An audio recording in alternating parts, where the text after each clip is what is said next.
Meditation, ध्यान, अलग अलग लोगों ने अलग अलग ढंग से इसे परिभाषित किया है। अधिकांश लोगों के लिए यह एक ऐसी प्रोसेस है जो शांत होकर आंख बंद करके कुछ देर ध्यान में बैठने से शुरू होकर बहुत कुछ करने से रिलेटेड है। जैसे किसी से ज़्यादा बात मत करो, कोई डिस्टर्बेंस ना हो उस वक्त जब आप ध्यान कर रहे हो, अकेले में टाइम स्पेंड करना। ऐसी कई बातें लोगों ने फैला दी हैं ध्यान को लेकर, जिससे यह बहुत ही सिंपल है लेकिन बहुत ही जटिल काम बन गया है। बेसिकली ध्यान ध्यान देने की समझ है, इसके अलावा कुछ भी नहीं है। इसीलिए ध्यान देना ज़रूरी भी है, क्योंकि कुछ भी कर लें इस दुनिया में हम, ये समझ तो हमें होनी ही चाहिए, नहीं तो हमें एक दिन मौत ऐसे बहा ले जाएगी जैसे बाढ़ एक सोए हुए इंसान को बहा ले जाती है। मौत जो सच है, इल्यूजन नहीं है।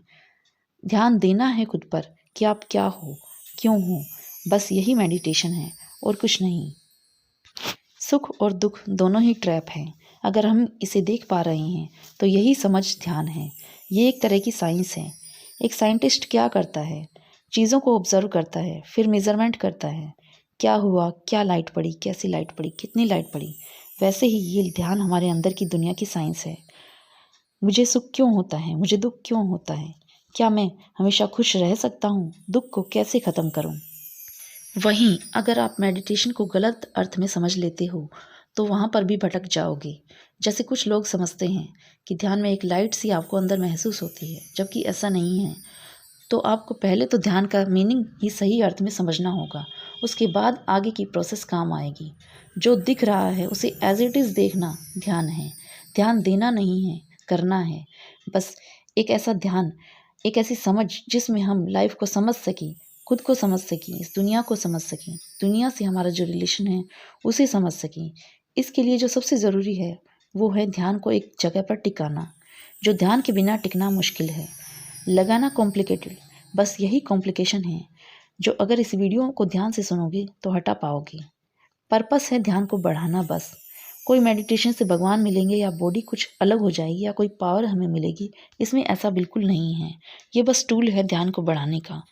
पावर तो हमें पहले ही है, जिससे हम अगर चाहें तो बहुत कुछ कर सकते हैं। अगर इस पावर को जानना है तो मेडिटेशन ज़रूरी है। ज़रूरी है इसलिए मेडिटेशन करना है, अदरवाइज़ तो आप करोगे ही नहीं अगर ज़रूरत नहीं है। अगर आपने इसे जान लिया तो लाइफ के हर मोमेंट में आप जियोगे with full of confident, full of power, full of joy, और उससे भी ऊपर प्रेजेंट मोमेंट में ऑलवेज। अब बात आती है मेडिटेशन क्या है, कैसे होता है। पूरा दिन में आप जो भी काम करते हो, अगर आपका पूरा ध्यान उस पर है तो वो ध्यान ध्यान है। दूसरी तरफ आप कोई भी काम कर रहे हो लेकिन ध्यान दूसरी तरफ है, मीन्स ध्यान भटका हुआ है, तब आपकी जो अवस्था होगी वो ध्यान नहीं है। जब आप काम करते हो, लगन से करते हो, पावर का पूरा यूज़ कर रहे हो, तो ये ध्यान है। दूसरी तरफ फीलिंग्स के लेवल पर भी ऐसा ही है। जब आप खुश हो, दुखी हो, डर में हो, गुस्से में हो, तब उस वक्त खुद पर ध्यान देना, तो वो ध्यान आपको विचलित होने नहीं देगा। फॉर एग्ज़ाम्पल अगर आप दुखी हो तो ध्यान देने पर समझ आएगा कि दुख तो बाहर है, अंदर से तो मैं हूँ, दुख नहीं हूँ। ऐसे ही बाकी इमोशंस भी फेक लगेंगे जब आप ध्यान में होगे। जो है उसे ध्यान से देखना, कोशिश नहीं बस देखना। आसपास चीज़ें हैं, लोग हैं, ध्यान से देखना, मानना नहीं जानना। जानना है सच को, जैसे एक साइंटिस्ट जानता है, चीज़ों को ऑब्जर्व करता है, फिर कई कई एक्सपेरिमेंट के बाद लास्ट में किसी सोल्यूशन पर पहुंचता है। वैसे ही खुद को जानना भी एक साइंस है, जिसमें बस हमें खुद पर ध्यान देना है। फिर धीरे धीरे माइंड के अलग अलग ऑब्जर्वेशन से हम खुद को जानेंगे, तब लास्ट में जिस कंक्लूजन पर पहुंचेंगे वो होगा सच्चित आनंद। सत मीन्स सत्य, चित मीन्स चेतना, और आनंद मीन्स परम सुख। वो सुख जो खुद को जानने के बाद मिलता है। खुशी से जीने के लिए 3 चीज़ें हैं जो ज़रूरी हैं, हेल्थ, वेल्थ और रिलेशनशिप। ये तीनों ही अगर आपके पास हैं तब भी एक खालीपन है, एक अधूरापन है, जिसे कभी ना कभी आपने ज़रूर महसूस किया होगा। अगर ध्यान की इस प्रोसेस को जान लिया, समझ लिया, तो कोई खालीपन उसके बाद नहीं रहेगा।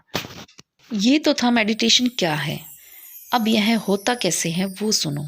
आपके पास 5 सेंसेस हैं जो आप सबको पता है क्या है। आँख, कान, नाक, मुंह, त्वचा। इन्हीं को बस पहले बारीकी से समझना है। इनका काम क्या है? आँख का काम है देखना, कान का सुनना, नाक का सूंघना, मुंह का बोलना और त्वचा का महसूस करना, जिनसे हम चीज़ों को समझते हैं, जानते हैं, सीखते हैं। जिन भी नामों को, लोगों को, चीज़ों को हम जानते हैं, इन्हीं के थ्रू जानते हैं। ऑब्जर्वेशन पावर भी यहीं से आती है। फिर एक दूसरा स्तर है जिससे हम चीज़ों को ऑब्जर्व करते हैं, वो है फीलिंग्स एंड इमोशंस का स्तर। इस स्तर पर मन सबसे ज़्यादा भटकता है। इसी लेवल पर अपनी समझ को बढ़ाना है बस। फिर 5 सेंसेस भी हमारे कंट्रोल में होगी और मन भी। यहाँ पर हमारी एनर्जी को दिशा मिलती है। ये दिशा सही करनी है बस। कैसे करनी है? ध्यान से करनी है। ध्यान विचारों के इस बहाव को रोकेगा जिसकी धूप आपके जीवन को जला रही है। ध्यान तो छाया है जो शीतल है, शांत है। अपनी सांसों पर ध्यान दो जो आ रही हैं और जा रही हैं। फीलिंग्स तो मन का धोखा है जो आज कुछ और कल कुछ और होंगी। उस पर ध्यान दो जो आप हो और हमेशा रहने वाले हो। तब ऐसा नहीं है कि काम करना बंद कर देना है, बल्कि वो और ज़्यादा एनर्जी के साथ होगा। जो व्यक्ति ध्यान देना जानता है वह अपनी बॉडी को भी मैनेज करना जानेगा, अपने काम को भी मैनेज करना जानेगा, रिलेशनशिप्स को भी मैनेज करना जानेगा, अपनी सोच को भी कंट्रोल कर पाएगा, सही गलत का निर्णय भी सही से कर पाएगा। दूसरी तरफ जो व्यक्ति ध्यान में नहीं है वो क्या करेगा? गधे की तरह खाना खाएगा, लोगों की बातों पर ध्यान देगा, लालच ने उसे जकड़ा होगा, छोटी छोटी बातों पर गुस्सा करेगा, डरेगा। जब कुछ छिन जाएगा तो यही वो धूप है जिसकी बात मैंने ऊपर की थी। इससे बचना है तो ध्यान करो। शुरू में चाहे 10 मिनट करो, बट करो। तो दोस्तों, आज की वीडियो में बस इतना ही। आशा करती हूँ आपको आज की वीडियो से बहुत कुछ सीखने को मिला होगा जो आपकी लाइफ में किसी न किसी पड़ाव पर ज़रूर काम आएगा। Thanks for watching and good by two all of you.